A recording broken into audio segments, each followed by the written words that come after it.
মৃত্যুর পর কেটে গেছে 3 সপ্তাহের বেশি সময়। তদন্ত চলছে মৃত্যুর দিন থেকেই, কিন্তু রহস্যের কালো পর্দা ফাঁস করতে পারেনি তদন্তকারীরা। সোদপুরের সাহসিনী তিলোত্তমার বাবা মায়ের কন্যা হারানোর বেদনা যেন জাগিয়ে তুলেছে জনগণকে, যা আজ আর রাজ্যের পরিধিতে আটকে নেই, ছড়িয়ে পড়েছে সারা বিশ্বে।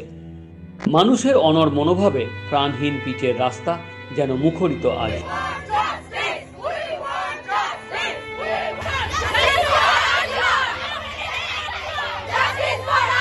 তিলোত্তমার বিচার চেয়ে দক্ষিণ 24 পরগনার বাটানগরে বিভিন্ন স্কুলের প্রাক্তনীরা প্রতিবাদ মিছিল করলেন। বাটা পুরনো বাসস্ট্যান্ড থেকে মিছিল বাটা মোড়ে গিয়ে শেষ হয়। প্রতিবাদীরা অভিযোগ করেন, এত বড় নৃশংস হত্যা হাসপাতালের মতো সুরক্ষিত জায়গাতে হলো, অথচ তার বিচার মিলবে না। তাহলে প্রশাসন থেকেই বা লাভ কি? আর কত নারী ধর্ষিতা হলে, প্রাণ হারালে সরকার জাগবে? তবে এই ঘটনার শেষ দেখে ছাড়বেন তারা অনড় সেই মনোভাবে। আমরা আমাদের কর্তব্য করব। আমরা স্টুডেন্ট, আমরা পথে নেমেছি। 23 দিন হয়ে গেছে, আমরা হাল ছাড়বো না। যতই সময় যাবে আমরা হাল ছাড়বই না। আমরা আমাদের আওয়াজ তুলতে থাকবো।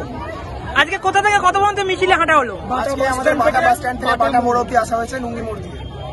আগামী দিনে কি বার্তা দেবে মহেশতলার বাসীর উদ্দেশ্যে? আমি সবাইকেই বলবো, হাল ছেড়ো না বন্ধু, পথে নামো, পথে থাকো। সিবিআই নিজের কাজ করছে, আমরা আমাদের কাজ করব। আমরা পথেই থাকবো যতদিন না আমাদের দিদির বিচার পাবো।